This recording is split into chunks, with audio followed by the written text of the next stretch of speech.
días, hermanos. Les saludo en el amor del Señor y también aprovechamos de saludar a todos quienes nos ven a través de nuestra página en internet en www.iglesiacristianalaserena.cl, con la esperanza cada vez que estamos juntos de poder también ser de bendición para muchas personas que quizás no conocemos, pero que a través de estas ondas de la internet, ¿no es cierto?, podemos también bendecir con la palabra. El día de hoy vamos a continuar con nuestro estudio relacionado con el Evangelio y la verdad. El Evangelio y la verdad. Este es nuestro cuarto mensaje relacionado con el Evangelio y la verdad.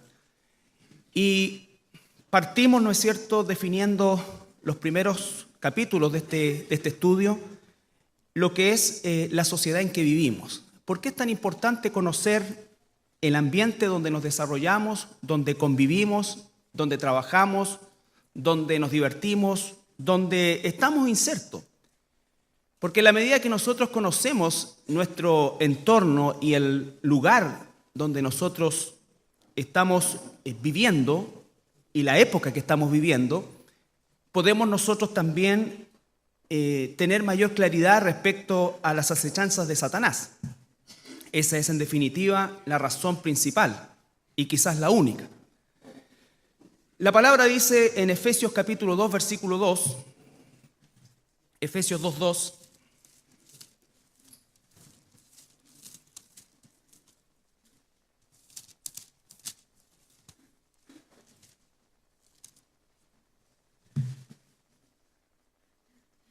desde el versículo 1 dice, ¿no es cierto?, y Él os dio vida a vosotros. Se está refiriendo a cristianos, a hijos de Dios. Cuando estabais muertos en vuestros delitos y pecados. Versículo 2, en los cuales anduvisteis en otro tiempo. Está hablando de una concepción pasada. Siguiendo, ¿qué cosa? La corriente de este mundo. Ahí está, la corriente de este mundo. Y que esa corriente de este mundo está conforme, no a la voluntad de Dios, sino que conforme al príncipe de la potestad del aire, el espíritu que ahora opera en los hijos de desobediencia. Tener claro, ¿no es cierto?, el lugar donde estamos, el ambiente que habitamos, nos va a dar, vuelvo a insistir, claridad para detectar las artimañas de Satanás. En principio, Satanás utiliza exactamente las mismas herramientas, pero las utiliza de manera distinta conforme a la época que los seres humanos van viviendo.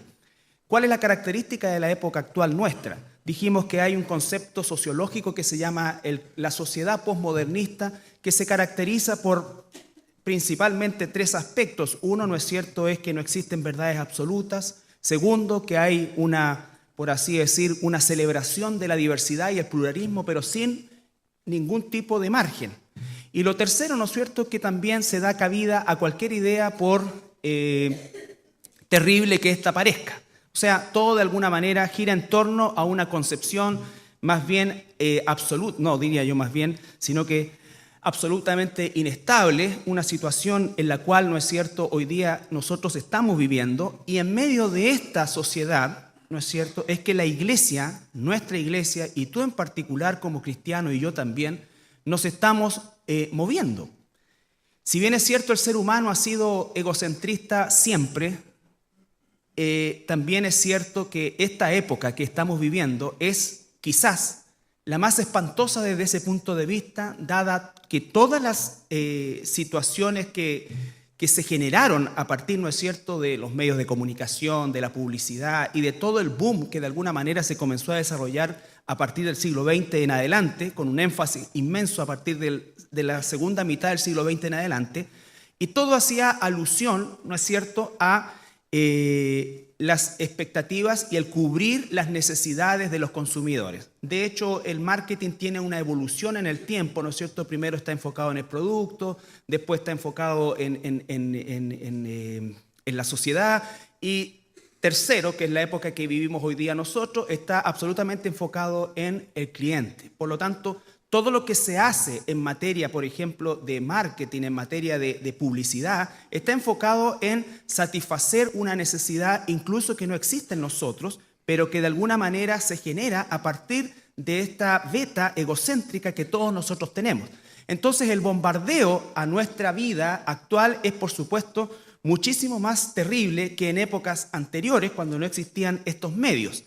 Por lo tanto, es absolutamente imprescindible que nosotros sepamos el ambiente, ¿no es cierto?, la escenografía, por así decir, donde nosotros nos estamos moviendo para poder, vuelvo a insistir, detectar de mejor manera las artimañas de Satanás, cuyas artimañas, por supuesto, también se van poco a poco o de acuerdo a las circunstancias, generando con el propósito de engañarnos. No se olviden que Satanás es un engañador por excelencia, es mentiroso por excelencia. Por lo tanto, todo lo que él genere va a estar con ese sello. Nunca va a darse a conocer de manera franca, sino que siempre va a buscar la forma de engañarnos. Y para poder engañar a cualquier persona o en cualquier manera o de cualquier forma, es necesario siempre traer algunos aspectos de la verdad y esta verdad mezclarla, torcerla, agregarla a otras cosas, pero siempre para que pueda enganchar a alguien tiene que tener una cuota de verdad.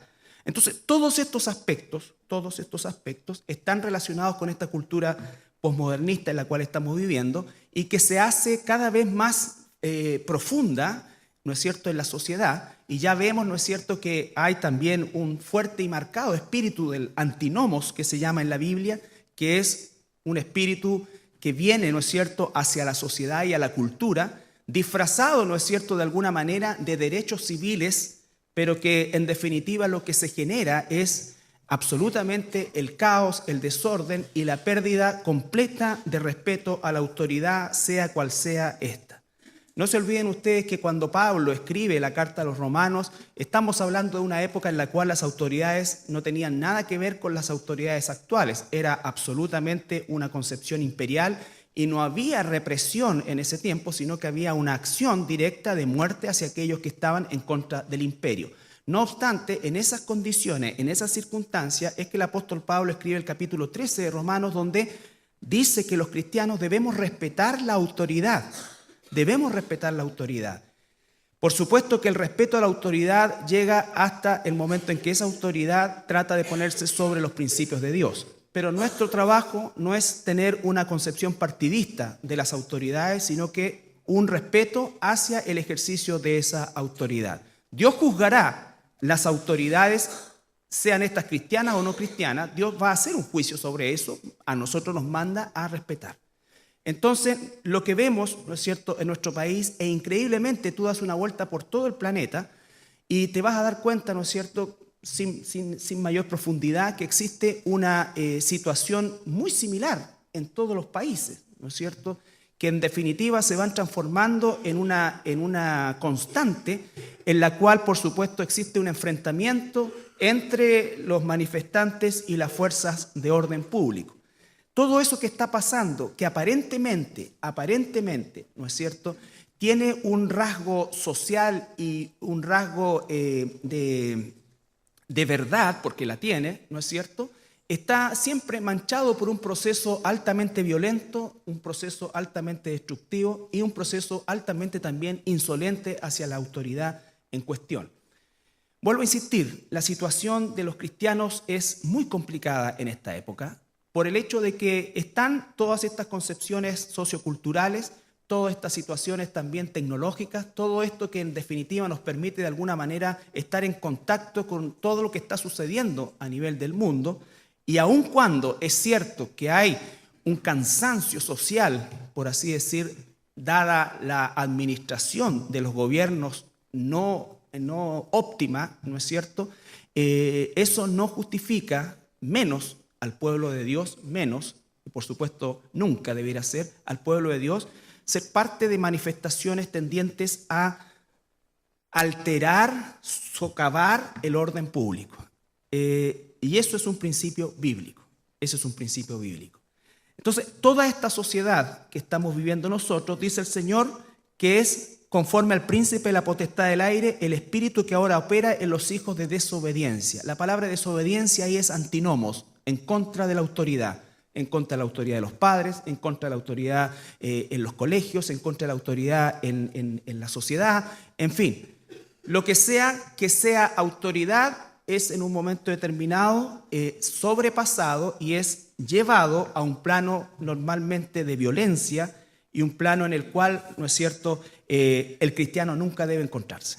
Aun cuando esto exista a su alrededor, aun cuando sea también víctima muchas veces de las injusticias que se cometen a nivel de administración gubernamental, eso no da derecho, ¿no es cierto?, ni nos da licencia a los cristianos para ser parte de los procesos en contra de la autoridad. Quiero dejar en claro esto porque ciertamente es una situación que a todos nos atañe, a todos nos afecta, porque todos siendo ciudadanos de un país y de este país en particular, nos gustaría que las cosas fueran distintas, pero sabemos perfectamente que no va a ser así ni con este gobierno ni con el que venga. Quizás sean un poco mejores o un poco peores o menos malas, dependiendo de la situación, pero nunca van a llegar al punto de lo que realmente el pueblo de Dios espera. Por eso es que la oración es venga tu reino, y por eso es que cuando Jesucristo dijo, ¿no es cierto?, a Pilato, mi reino no es de este mundo. Jesucristo no provocó un cambio a nivel social, no provocó un cambio a nivel político, no provocó un cambio ni siquiera de carácter cultural, provocó un inmenso cambio espiritual. Y ese cambio espiritual cambió el corazón de millones de personas a lo largo de los siglos que estarán, ¿no es cierto?, en el gobierno perfecto durante el milenio, el gobierno mesiánico, que ese es el reino, el establecimiento del reino. Por eso es que cuando tú escuchas ministerios falsos que quieren establecer el reino de Dios hoy y que la iglesia tiene que establecer el reino de Dios hoy, eso es absolutamente falso y antibíblico, porque el mundo está bajo el poder del maligno. El mismo Señor Jesucristo, cuando hablaba con sus discípulos, dijo, yo ya tengo que salir de aquí porque viene, ¿no es cierto?, el que tiene que venir y yo no tengo nada que ver con él, ni él nada que ver conmigo. Por lo tanto, el establecimiento del reino de Dios aquí es absolutamente falso, que la iglesia lo va a hacer, porque lo que está esperando la iglesia es el arrebatamiento para que se establezca el máximo gobierno satánico que es justamente llevado adelante por la persona del anticristo. Esa es la verdad y esa es la realidad. Entonces, quiero que nosotros conozcamos bien el ambiente en que vivimos, las condiciones en que vivimos, porque todo lo que sucede a nuestro alrededor va a estar impregnado de este sistema de pensamiento, impregnado de este sistema de pensamiento. Ahora bien, también vimos la semana pasada que la iglesia se ha hecho parte, o el concepto de la iglesia se ha hecho parte también de este sistema, equivocadamente. ¿Por qué? Porque la iglesia ha tratado, ¿no es cierto?, de satisfacer las necesidades culturales y no las necesidades espirituales. La iglesia y cuando hablo iglesia estoy hablando del cristianismo en términos generales y a quien le caiga el sombrero que se lo coloque, ¿no es cierto? Lo que vemos nosotros es que el mundo entró en la iglesia y no la iglesia impactó el mundo. Dijimos que las estadísticas del crecimiento del mundo cristiano evangélico, que es con lo que nos identificamos, ¿no es cierto?, también nosotros, desde el punto de vista del concepto no católico, pero también, como ustedes muchas veces me han oído decir, y lo reitero con toda responsabilidad, hay muchos evangélicos que son cristianos, pero no todos los evangélicos lo son. Y eso es algo que también tenemos que nosotros tener en cuenta cada vez que estamos frente a una situación de estas características. Y principalmente por el hecho de que la iglesia se ha empeñado en captar gente y no en salvar gente. Para captar gente tú tienes que darle a la gente lo que la gente quiere. Nosotros podemos y tenemos quizás la habilidad de producir un impacto de características, ¿no es cierto?, culturales, agradables, que en definitiva traigan mucha gente. Por eso es que las actividades, entre comillas, cristianas están llenas de decisiones, pero con muy pocas conversiones, porque el evangelio que se le está entregando no es el evangelio de Jesucristo. Dijimos que la clave del mensaje del evangelio de Jesucristo en todos los personajes bíblicos, incluido nuestro Señor Jesucristo y con mayor énfasis en él, era la palabra y el concepto de arrepentimiento. Y el arrepentimiento es una cosa inmensamente profunda, porque para poder arrepentirme y entender lo que es el arrepentimiento, tengo que entender, ¿no es cierto?, qué condición es la que tengo. Estoy completamente perdido. La palabra arrepentimiento, tanto en el hebreo como en el griego, tiene la misma idea. Y no es solamente un dolerse por alguna acción mala que hayamos realizado, sino que el arrepentimiento significa cambiar nuestra mente. Metanoia, ¿no es cierto?, que significa transformación de la mente. Cuando una persona verdaderamente recibe al Señor Jesucristo en su corazón, es porque ha entendido que está completamente perdido, completamente caído, que no hay nada en él o en ella de valor delante de Dios más que el amor y la gracia de Dios con la que nos salva. Porque la predicación del Señor Jesucristo es absolutamente directa y en esa dirección porque Él quiere rescatarnos. Porque volvemos a insistir, y por eso es que leí también la semana pasada lo que quizás se ha usado por mucho tiempo referente a cómo es que un plan de evangelización, Dios te ama y tiene un propósito para ti. Tú, ¿no es cierto?, estás separado de Dios y Dios te ama y quiere traerte para acá. Dios te ama, ¿no es cierto?, y quiere que tú desarrolles una vida con Él. Haz una oración, ¿no es cierto?, Señor, te doy gracias por amarme, pero nunca hay arrepentimiento, nunca hay nada, y es un mensaje que no es bíblico y no es el verdadero evangelio. Por lo tanto, vamos a tener muchas decisiones y muy pocas conversiones. Muy pocas conversiones. Porque para que una persona realmente se convierta, primero tiene que reconocer lo que nadie quiere reconocer, sobre todo en esta época, que no vale nada, que no sirve para nada, desde el punto de vista de Dios, por supuesto. Si nos miramos en una horizontalidad, tenemos muchos talentos, y que está totalmente caído y perdido, y cuyo único destino sin Dios es el infierno. Cuando alguien reconoce realmente eso, por supuesto que se agarra de la buena noticia de que a pesar de esa condición, ¿no es cierto?, Dios lo saca de ahí. Dios le está dando y extendiendo sus brazos para sacarlo de ahí, no porque se lo merezca, porque Dios nos amó primero. El amor consiste en que Él nos amó primero. Dice que no hay justo ni aun uno. Ninguno de nosotros estaba buscando a Dios. Y Él extiende su brazo y nos saca de tal condición. Esa persona va a experimentar un cambio absolutamente sobrenatural. Absolutamente sobrenatural. Por eso no es que la salvación se pierda. Es que hay miles de personas que hicieron una decisión, pero que nunca se convirtieron. Y nunca se convirtieron porque nunca murieron a sí mismos. Porque se siguen amando, se siguen idolatrando. Les encanta cómo son, les encanta lo que la gente piensa de ellos. Están enamorados de ellos mismos. Y el amor de Dios no es que nos lleve a tener una mala autoestima o ser esto o ser poca cosa o no sé, o lo que quieras pensar al respecto. El amor de Dios produce una tristeza que no es para muerte, es una tristeza que es para vida. Una tristeza por reconocer la condición que tengo, pero la vida y la alegría de saber que en esa condición Dios me ama. Por lo tanto, Él comienza un proceso de transformación en nosotros. Les vuelvo a insistir, un cristiano verdadero, una cristiana verdadera, verdaderamente tocado y cambiado por el Espíritu Santo, no puede estar disociado de su palabra. No puede ser una carga buscar a Dios en su palabra. Puede que le falte práctica al principio, puede que no tenga el hábito al principio, pero no pueden pasar 3, 4 y 5 años y todavía resultar una lata leer circunstancialmente, buscar, ni siquiera estoy hablando de escudriñar, sino que simplemente pescar un libro, leerlo, leer unas hojas por separado, no haber leído ya en 5 años por lo menos una vez la Biblia de tapa a tapa. Esas son cosas que el Espíritu Santo que está en nosotros es el que llama y que pide eso. Es sobrenatural en nosotros. Y el entrenamiento de eso, que es otra cosa, produce ¿qué cosa?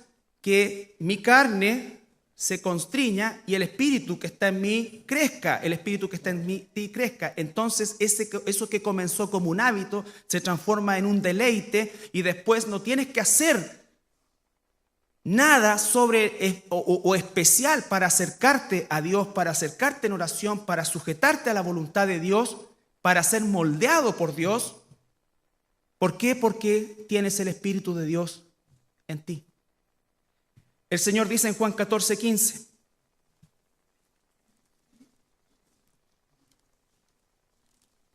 Evangelio de Juan, capítulo 14, versículo 15.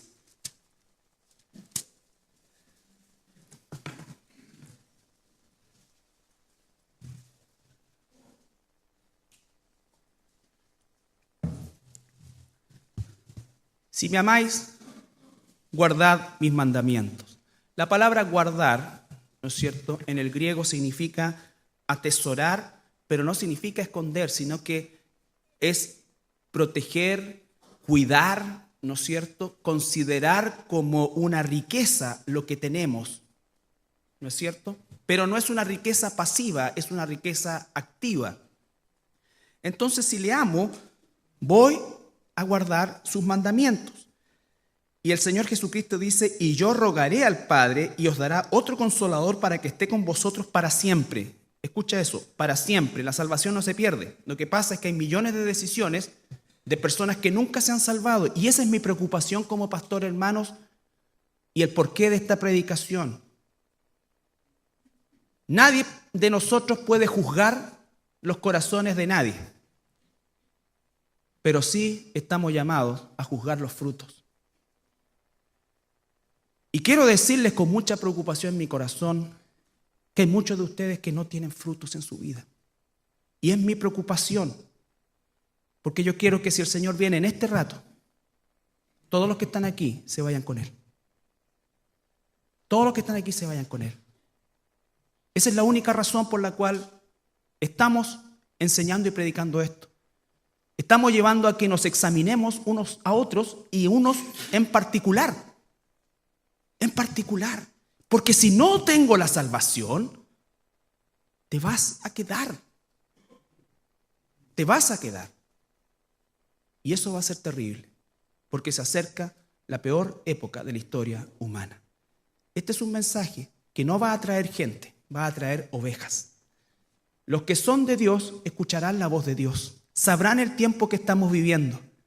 Escucharán la voz y vendrán, ¿no es cierto?, al redil. El que no es de Dios no va a querer escuchar esto. Va a querer escuchar de Dios, del Dios que se inventó.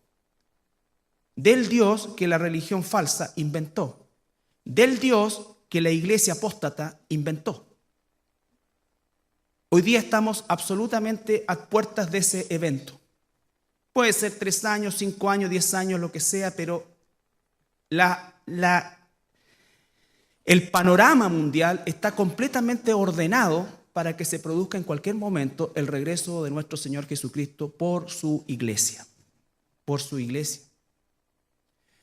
Y es esa la razón por la cual estamos luchando para que cada uno de aquellos que está esta mañana acá o que se considera miembro de esta iglesia realmente se examine, y si no encuentra en él, después de ese examen, al Espíritu Santo, verdaderamente lo pida de nuevo y de verdad.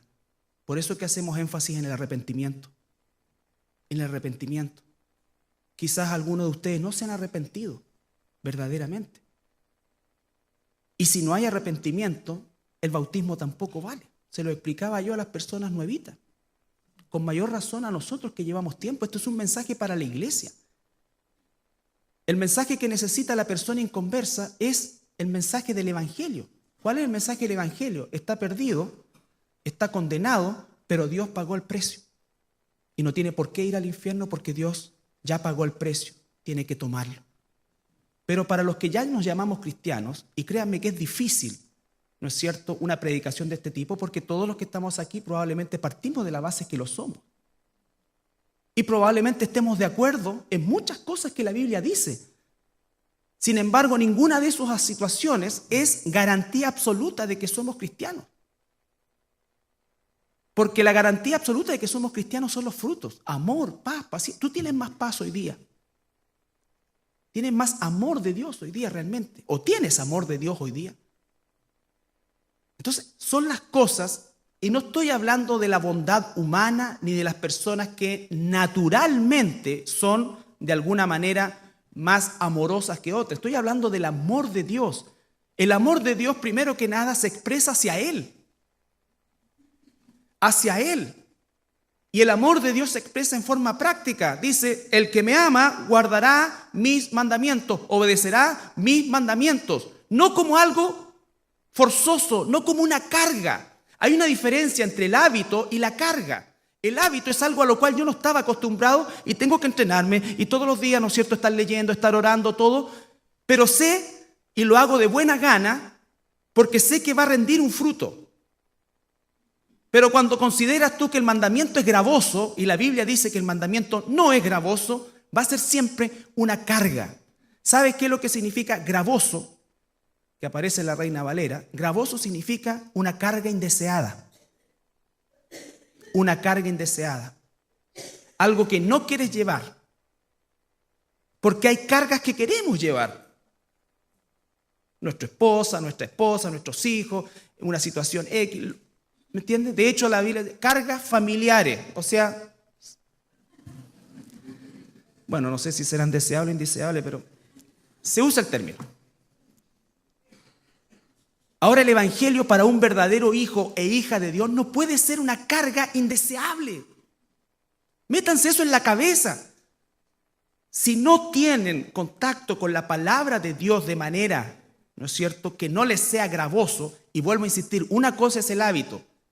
Hay muchos de ustedes que ni el Principito leyeron. Porque los cristianos en general y los latinoamericanos somos espantosamente malos para leer. Había una estadística que mientras un europeo, y lo que no significa que son más mejores, peores, no, lo único que estoy diciendo es la habilidad de leer, ese es el juicio. Un europeo en un año leía 45 libros, un europeo promedio. Y en chileno, uno, el Barrabase. La revista Vea, Tel, un libro, algo que lo culturice, algo que lo cambie, algo que le dé una perspectiva, no. Por eso, ¿sabes qué? Esta misma estadística decía que los grandes mercados de todas estas revistas de farándula del príncipe, la princesa, es Latinoamérica. Increíblemente los latinoamericanos están pero tremendamente interesados. ¿Qué le pasa a la Carolina de Mónaco? ¿Qué le pasa a la hija de este que se casó con este? Allá no las compran. Allá no las compran con la magnitud que se compra acá. Entonces la lectura es algo que no está inserto, y hoy día con la situación de la tecnología, ¿no es cierto?, con mayor razón. Por lo tanto hay un hábito que desarrollar, pero eso no significa que esto es una carga gravosa y tengo que leer y que le hago el quite, que le hago el quite. ¿Sabes qué? Si le sigues haciendo el quite y llevas como 3, 4 años, yo te diría, por favor, cae de rodillas y pregúntale a Dios si tú eres cristiano o cristiana, pregúntale. Si yo preguntara hoy día cuántos libros tiene la Biblia, no me conteste. ¿Cuántos libros tiene el Nuevo Testamento? ¿Cuántos libros tiene el Antiguo Testamento? ¿Cuántos evangelios hay? ¿Cuántos profetas son? ¿Es para una prueba? No, es porque la práctica te tiene que ir dando un proceso de transformación. Un proceso de transformación. Es imposible ser transformado sin la palabra de Dios, sin la Biblia. Si no está la Biblia, no hay transformación alguna. Por eso es que mucha gente hoy día, en las iglesias apóstatas o en los pseudo ministerios, ¿no es cierto?, no tiene idea, ni siquiera sus predicadores muchas veces, no tiene idea de la exégesis, de poder verdaderamente desarrollar un pasaje, ¿no es cierto? Y la gente no tiene idea de la Biblia y por eso se traga cualquier cosa. Cualquier cosa. Si la dijo el pastor, tiene que ser así. No. Por eso dice que los de Berea eran mejores cristianos desde el punto de vista de que ellos escudriñaban todo lo que se les predicaba. Y estamos hablando del apóstol Pablo, ¿no es cierto?, que era el que predicaba. Entonces Juan 14:15 dice: si mamáis y guardáis mi mandamiento, yo rogaré al Padre y os dará un consolador para que esté con vosotros para siempre. La salvación no se pierde. El Espíritu de verdad, el cual el mundo no puede recibir. El mundo no puede recibir. Tú estás en el mundo, pero no eres del mundo. Porque no lo ve ni le conoce, pero vosotros le conocéis porque mora en vosotros y entrará en vosotros. Dice el Señor: no os dejaré huérfanos, vendré a vosotros todavía un poco y el mundo no me verá más, pero vosotros me veréis, porque yo vivo, vosotros también viviréis. En aquel día vosotros conoceréis que yo estoy en mi Padre y vosotros en mí y yo en vosotros. El que tiene mis mandamientos y los guarda, ese es el que me ama. Y el que me ama será amado por mi Padre, y yo le amaré y me manifestaré a él. Le dijo Judas, entre paréntesis, no el Iscariote: Señor, ¿cómo es que te manifestarás a nosotros y no al mundo? Escucha eso, la pregunta: ¿cómo es que te manifestarás a nosotros y no al mundo? Respondió Jesús y le dijo otra vez: el que me ama, mi palabra guardará, y mi Padre le amará, y vendremos a él y haremos morada con él. El que no me ama, con manzanita, no guarda mis palabras, y las palabras que habéis oído no es mía, sino del Padre que me envió. Os he dicho estas cosas estando con vosotros. Mas el Consolador, el Espíritu Santo, a quien el Padre enviará en mi nombre, Él, si tú lo tienes dentro, Él te va a enseñar todas las cosas y te va a recordar todo lo que Jesús ha dicho en su palabra. Él te va a enseñar. Nosotros guiamos, el Espíritu enseña, el Espíritu convence, el Espíritu transforma. No es un pastor, no es un líder, no es un predicador el que transforma, es la palabra de Dios en el Espíritu Santo que mora en las verdaderas ovejas de Jesucristo. Ahí es que actúa el Espíritu Santo. No es uno, nunca es la persona, siempre es el Espíritu Santo que mora en las verdaderas ovejas de Jesucristo. Cuando las personas confían y se enganchan solamente en personas, no son ovejas de Jesucristo. Las ovejas de Jesucristo, por obediencia y por amor, aman las cosas de Dios, pero ellos tienen y ellas tienen el Espíritu Santo, que es el que les recuerda todas las cosas, les enseña todas las cosas. Y viene a continuación el versículo 27, dice: la paz os dejo, mi paz os doy, y no la doy como el mundo la da. No se turbe vuestro corazón ni tengan miedo. No se turbe vuestro corazón. No hay confusión en el corazón de un cristiano verdadero, una cristiana verdadera. No hay miedo. ¿No es cierto? Habéis oído que lo que yo os he dicho. Voy y vengo a vosotros. Si me amarais, os habríais regocijado, porque he dicho que voy al Padre, porque el Padre es mayor que yo. Y ahora os lo he dicho, antes que suceda, para que cuando suceda creáis. No hablaré ya mucho con vosotros. ¿Por qué? Porque viene el príncipe de este mundo. El sistema de pensamiento posmodernista, modernista, antiguo, moderno, lo que sea, es el pensamiento que Satanás ha insertado en la mente de los seres humanos con el único fin de llevarlos al infierno. Pero paradojalmente el Señor Jesucristo dice: yo los dejo acá, pero vivan como santos, agios, apartados para el propósito de Dios. Esa es la vida que un cristiano verdadero debe tener. Un cristiano verdadero, con su actividad, su oficio, su profesión, vive apartado. ¿En qué sentido? No dice aislado, dice apartado. Apartado en la manera de pensar. ¿Por qué? Porque el Espíritu Santo ha provocado una metamorfosis en su mente de tal manera que ya ahora odia el pecado que antes amaba y ama la justicia que antes odiaba. Eso es la transformación. Un cristiano verdadero con 5 o 6 años no anhela tiempos pasados. No suspira cada vez que, cuando yo estaba en el mundo, yo tenía cuántas niñas, yo iba a todos los lugares, y así, casi como, eso no es de Dios. Porque el cristiano verdadero, el Espíritu Santo va pidiendo. Claro, para el mundo podemos resultar inmensamente amargados, te los digo. ¿Por qué? Porque nada del mundo te produce... A lo mejor te lo produce por un ratito y en algunas cosas puntuales, porque seguimos teniendo gustos, ¿no es cierto? Y seguimos teniendo cosas, y Dios está ahí también. Pero lo que estoy diciendo es que el sistema ya no puede producirte nada, absolutamente nada, mayor que lo que es el reino de Dios y su palabra. Hay gente que hoy día está sufragando y es un deber ciudadano, es un derecho hacerlo y no hacerlo. Ustedes elijan cuál, pero tenemos derechos. Y tiene la esperanza, quizás hasta sincera, de que se van a provocar cambios. Y los que tenemos ya cercanos a los 50, que no es mucho tiempo a lo mejor, podemos ver que se han pasado varios gobiernos, o sea, el arcoíris y toda la cosa, y todos teníamos la esperanza cuando estábamos en la universidad: ahora sí, no hay nada cosa. Otro aquí: ahora sí, no hay tal cosa. Ahora sí, no hay tal cosa. Y la confirmación de eso es que los pueblos cometen los errores porque no aprendemos de nuestra historia. Porque finalmente los mismos actores, con más canas, un poco más gordos, ¿no es cierto?, más pelados, pero son exactamente los mismos de hace 30 años atrás, los que tienen tomado el sistema. Y ninguno de ellos, aunque se digan, ninguno de ellos es un hijo ni una hija de Dios. Por lo tanto, estamos nosotros de alguna manera sujetos, si es que vas a ejercer tu voto, ¿no es cierto?, a investigar cuál es el menos malo. Porque esa es la realidad de las cosas. Triste, pero esa es la realidad de las cosas. Me imagino que ningún cristiano tiene esperanza de que si sale tal o cual persona van a mejorar las condiciones y ahora sí vamos a tener esto. ¿Qué vamos a hacer? ¿Respetar al que salga o a la que salga? Respetar.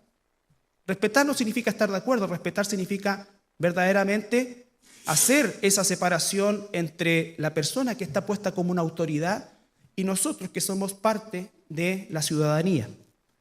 Pero el Señor dice, el Consolador, el versículo 26, el Espíritu Santo, a quien el Padre enviará en mi nombre, Él les enseñará todas las cosas y recordará todo lo que los he dicho. Versículo 31, más para que el mundo conozca que amo al Padre y como el Padre me mandó, así hago. Levantaos, vamos de aquí. Todo ese pasaje habla acerca del Espíritu Santo y efectivamente la promesa del Espíritu Santo, ese Espíritu Santo es el que viene a morar en el verdadero Hijo e hija de Dios. Por eso ese Espíritu Santo que participó en la creación del universo, que participó en la creación del ser humano, del planeta Tierra, de todo lo que hay, ese Espíritu Santo, si verdaderamente mora en nosotros, tiene poder para transformarnos. Por eso es que es imposible tener el Espíritu Santo y no tener transformación de Dios. Ojo, la transformación no tiene que ver con los dones, no tiene que ver con las habilidades ni con los talentos, tiene que ver con los frutos. Gálatas 5, recuerden Gálatas 5 siempre, debiéramos saberle de memoria a nosotros. ¿Por qué? Porque ahí está efectivamente la clave de poder decir si estoy o no estoy en Cristo. Si estoy o no estoy en Cristo. Romanos 6.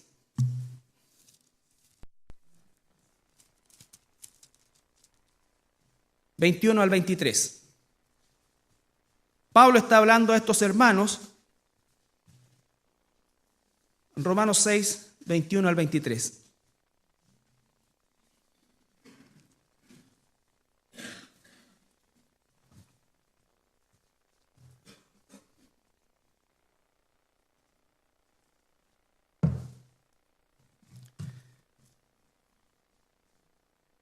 Versículo 20, perdón, desde el versículo 20. Porque cuando erais esclavos del pecado, erais libres acerca de la justicia. ¿Pero qué fruto teníais? Pregunta el apóstol Pablo, de aquellas cosas de las cuales ahora os avergonzáis, porque el fin de ellas es muerte. Mas ahora que habéis sido libertados del pecado y hechos siervos de Dios, tenéis por fruto, vuestro fruto, la santificación y como fin la vida eterna. Porque la paga del pecado es muerte, mas la dádiva de Dios es vida eterna en Cristo Jesús, Señor nuestro. Transformación. Antes teníamos otros objetivos, otros propósitos. Hoy día el mayor propósito es que Dios realmente ejecute su obra en nosotros. De manera tal que verdaderamente, a medida que va transcurriendo el tiempo cronológico en la vida de los hijos de Dios, esos frutos den efectivamente claridad de que somos hijos de Dios. Hijos de Dios.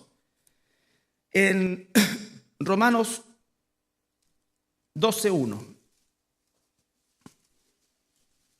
12:1 y 2.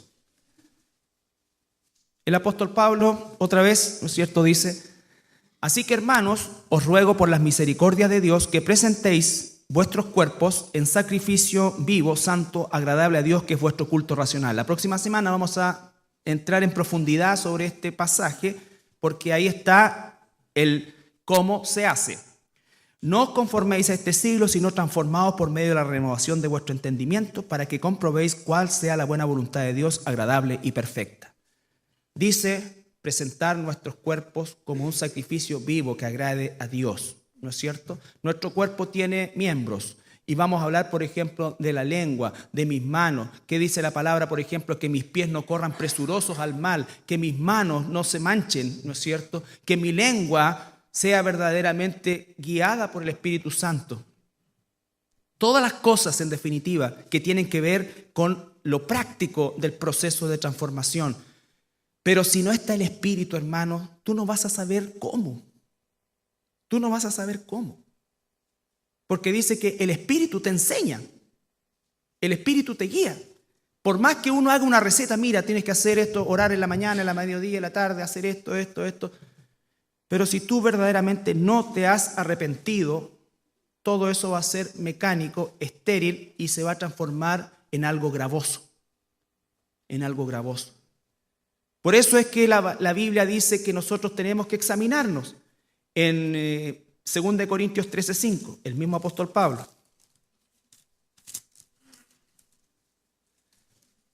Segunda de Corintios 13:5.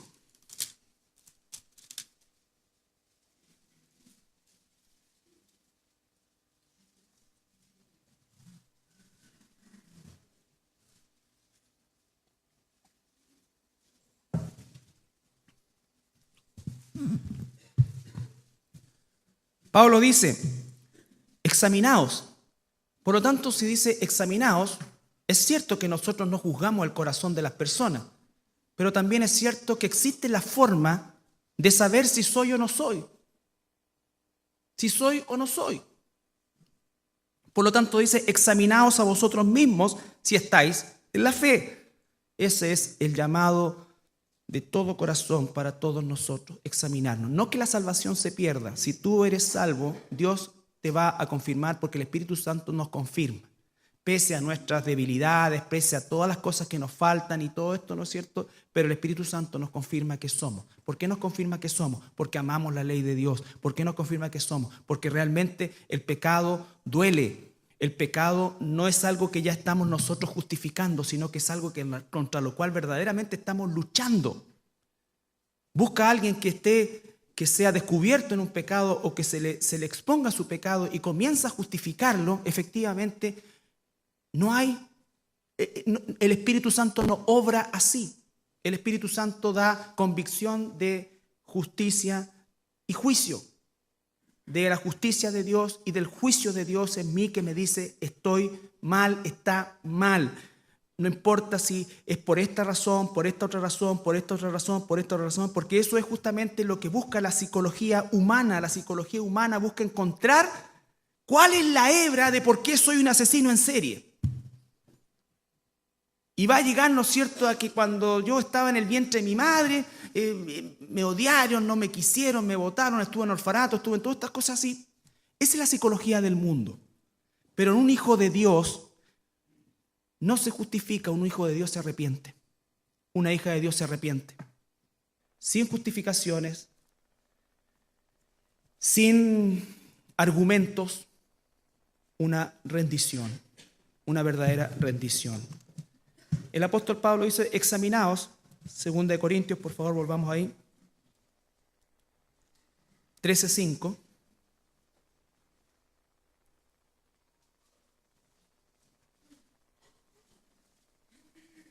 Examinaos a vosotros mismos si estáis en la fe. Primera cosa, por el amor de Dios, haz ese examen. No digas soy cristiano porque un día hice una oración. No digas soy cristiano porque estoy de acuerdo con lo que dice la Biblia solamente. No digas soy cristiano porque vengo a esta iglesia. No digas solamente soy cristiano porque mis papás son cristianos. No digas soy cristiano por ninguna otra cosa más que si al examinar tú ves la obra del Espíritu Santo en tu vida, controlando cada una de las áreas de tu vida, algunas más que otras, pero permanentemente luchando. Un hombre, una mujer solamente se prueba cuando viene la prueba de qué estamos hechos. Cuando alguien te haga salirte de tus casillas, cuando alguien, ¿no es cierto?, ocupe un derecho que te correspondía a ti, cuando alguien haga algo que verdaderamente te afecte, ¿cómo va a ser tu respuesta? ¿Cómo va a ser tu respuesta? Al principio a lo mejor no es tan natural, al principio es un hábito, pero en la medida que vamos reconociendo día a día esto, Dios también va a ir probándonos. Y por eso es que dice que sintámonos gozosos cuando Dios nos prueba. ¿Por qué? Porque eso también denota que somos sus hijos. Sus hijos. Al que ama, el Señor dice que lo azota. Al que ama, lo azota, lo prueba, lo pule, con el propósito de que el espíritu que hay en él y en ella, que es el Espíritu Santo, emerja, ¿no es cierto?, a la manera de fruto.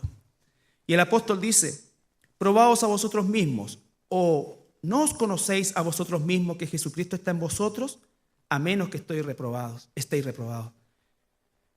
Hay tristeza en mi corazón porque yo sé que hay mucho pueblo que se llama pueblo de Dios, que nunca ha hecho un examen genuino a su vida y que considera que es cristiano o cristiana por cosas que son secundarias a. Sí, tú perteneces a una iglesia y la palabra dice no dejes de congregarte porque es así lo que dice la palabra, ¿no es cierto? Pero ciertamente eso es consecuencia de que el Espíritu Santo te enseñó eso, te convenció de eso, cambió eso. Por lo tanto, yo espero que todos los que estén aquí, ¿no es cierto?, estén porque quieren estar y porque aman al Señor.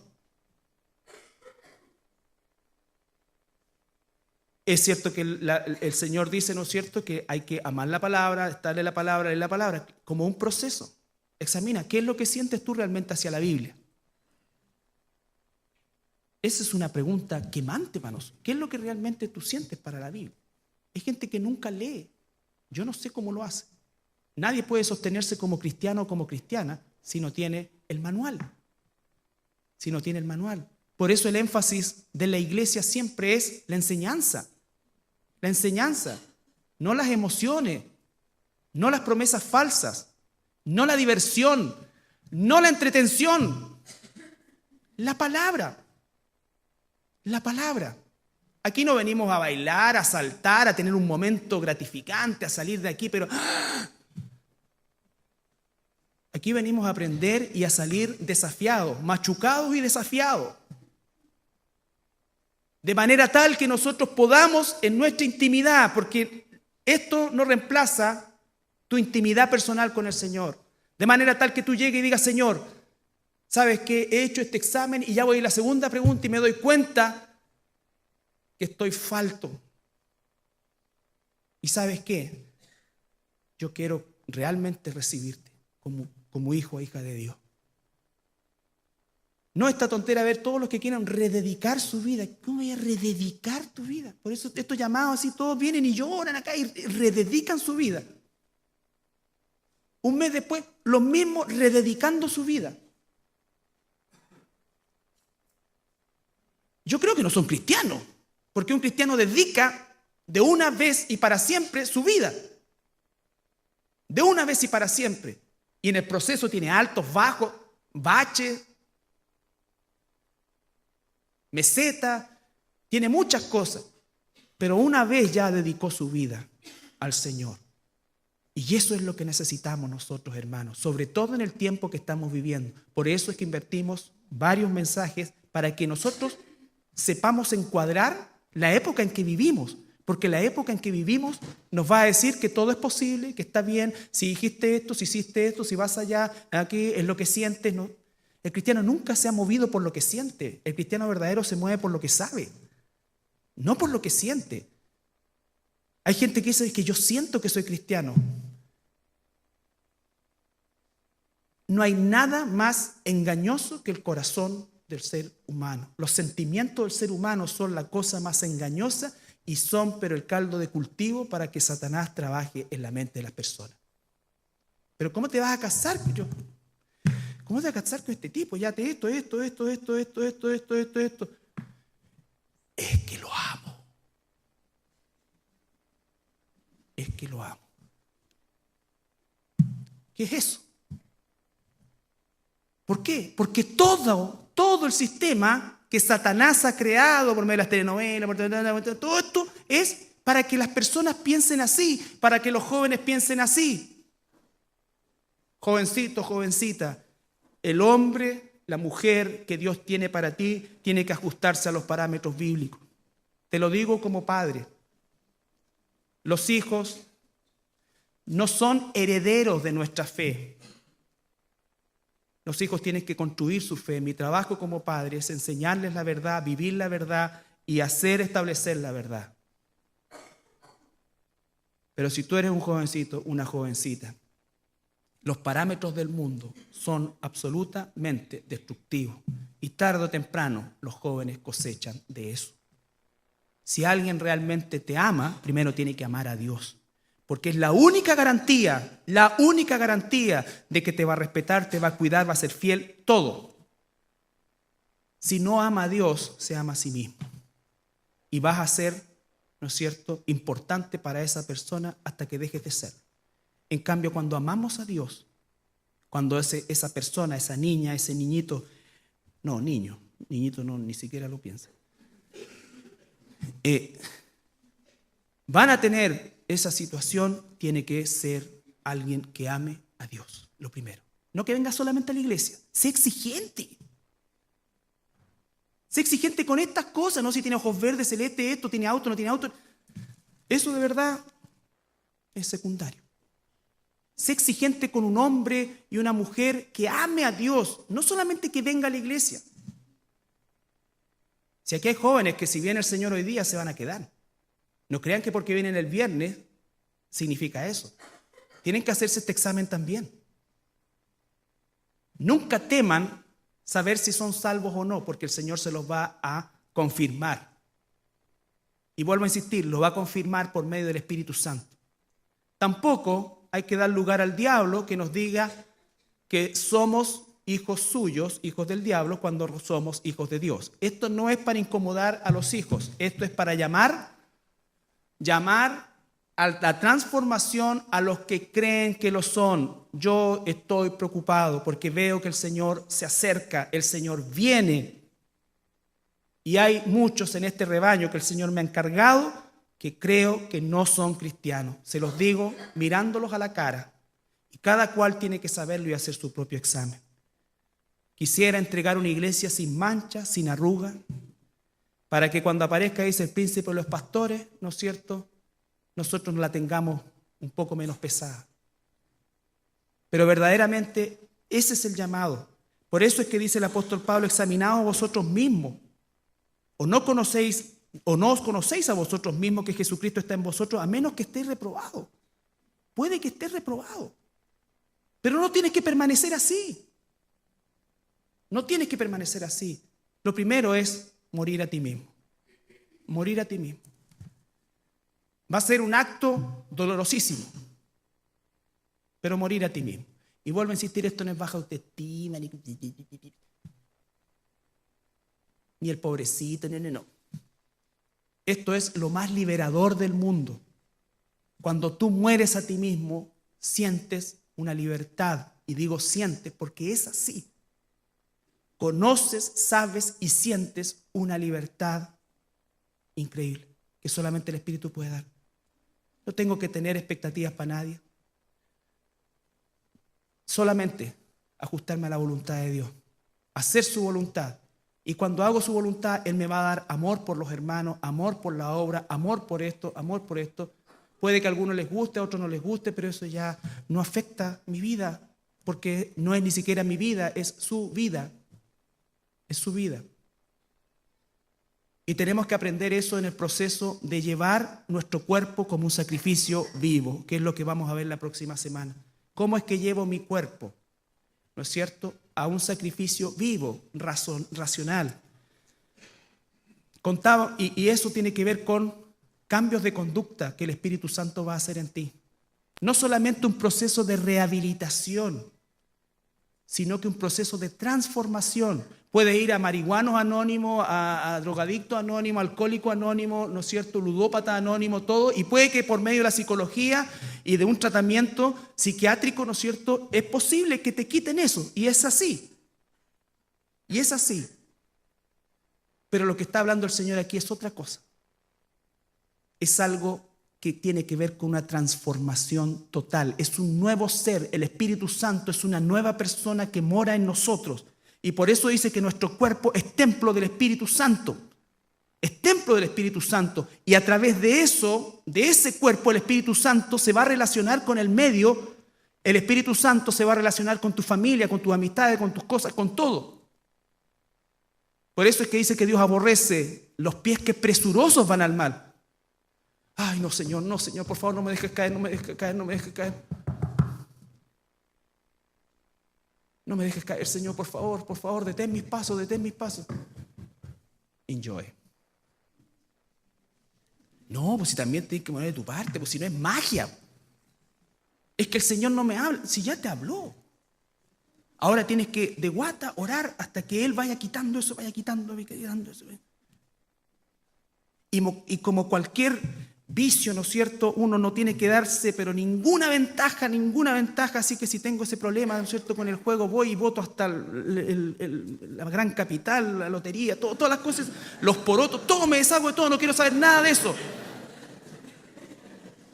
La pirinola, todo.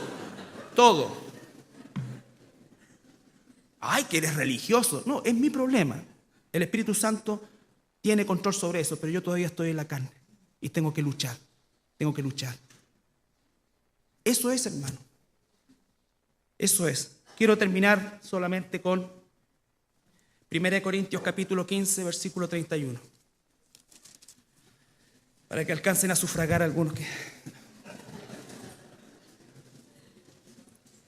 que todavía creen.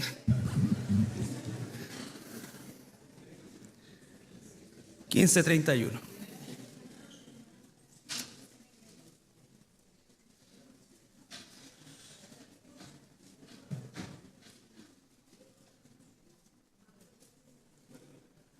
Estas son palabras desgarradoras del apóstol Pablo. 15:31. La iglesia de Corinto fue una iglesia que le dio muchos dolores de cabeza y de alma al apóstol Pablo. Pero él dice: os aseguro, hermanos, por la gloria que de vosotros tengo en nuestro Señor Jesucristo, que cada día muero. Cada día muero. Cuando la gente empieza a notar que ya no eres el mismo, no eres la misma, pero no que te amargaste, no, sino que hay frutos en tu vida: paz, paciencia, bondad, benignidad, dominio propio. Contra tales cosas, dice, no hay ley. Y los que son de Cristo, dice Gálatas, ya han crucificado su naturaleza carnal. Por lo tanto, lo que hay que hacer es ahora apropiarse de esa. Y eso es un hábito. No es natural a nosotros, es un hábito. Si no entrenamos, no importa que tengamos la condición, vamos a estar absolutamente inutilizados, que es la otra estrategia que usa Satanás. Dice Satanás que anda como león rugiente buscando a quien devorar. Eso no tiene relación, hermanos, con el mundo. Eso tiene relación con la iglesia. Es todo un proceso el capítulo 5, es decir, que Satanás anda buscando a quien devorar, a quien se le salga una patita, el tronco, la cabeza, ¿no es cierto?, para pegarlo. ¿Y qué va a hacer? Va a inutilizarlo. Entonces tenemos que estar conscientes, examinarnos, y la próxima semana vamos a profundizar en el pasaje de Romanos de manera tal que completemos este estudio que hemos titulado, ¿no es cierto?, la Biblia y la verdad. ¿Nos ponemos de pie para orar? Quiero dirigirme primeramente a todas aquellas personas que nunca han hecho una decisión por el Señor Jesucristo. Aquellas personas que quizás nos están visitando, han venido por primera vez o han venido en otras ocasiones y han postergado esta decisión. Yo quiero decirles que el Señor les ama, y les ama de tal manera que vino a pagar el precio de nuestra maldad, porque lo que a ti y a mí nos correspondía por ser pecadores es justamente la condenación. Un Dios justo tiene que castigar el pecado, y por eso es que el Señor pagó ese pecado, para que cuando nos presentemos delante de Él nosotros estemos cubiertos, porque el precio fue pagado por su Hijo Jesucristo nuestro Señor. Si tú no lo haces, déjame decirte con mucha tristeza que vas a endurecer más tu corazón. Si has escuchado un par de veces ya y no lo has hecho, por la razón que sea, vas a endurecer más tu corazón. Hay algunos que dicen que el presente es de Dios, pero el futuro es del diablo. En el sentido de que muchos dicen, no, más adelante, todavía no estoy preparado, tengo que resolver algunas cosas, no estoy muy convencido. Lo que sea que haya en tu mente, yo le ruego al Señor que sea removido y puedas hacer esta oración con sinceridad y alcance esa salvación por la cual el Señor Jesucristo vino, murió y padeció. Solo Él, el único camino, la única verdad y la única vida. No hay otro mediador, no hay otro salvador. No hay otra forma de revertir nuestra condición que no sea por medio de nuestro Señor Jesucristo. Así que para que salgas de aquí